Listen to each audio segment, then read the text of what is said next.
Now Hardtack, that's a real survivor's bread, I tell you.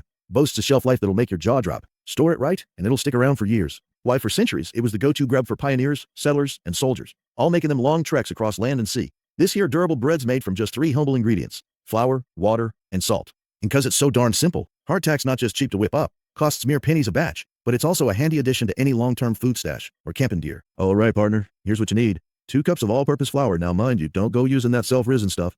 Then, you grab 3/4 of a cup of water. Next up, a teaspoon and a half of salt, though truth be told that there's optional. Back in the day, they'd toss it in as a way to keep things fresh, but heck, they made it without salt too if they were in a pinch.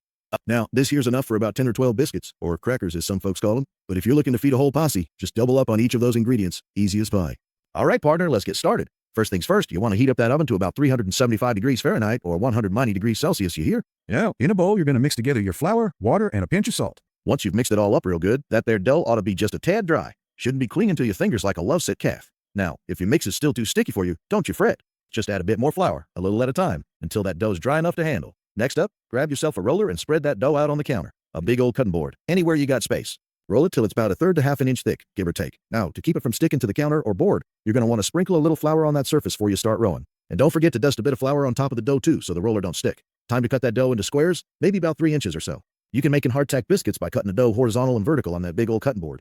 Last but not least, poke some little holes in them hardtack biscuits with a chopstick or a fork. Make sure them holes go all the way through to the other side. That'll keep them from puffing up on you.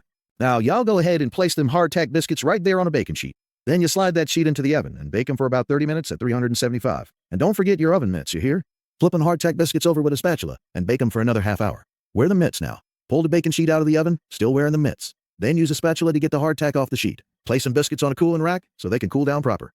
Once she's cooled down proper, y'all want to stash that hardtack in a sealed container. Now, when you get to eating hardtack, remember she needs a good soaking first. Water, milk, soup, stew, whatever you got, let her sit in there for at least 5 or 10 minutes to soften her up before you start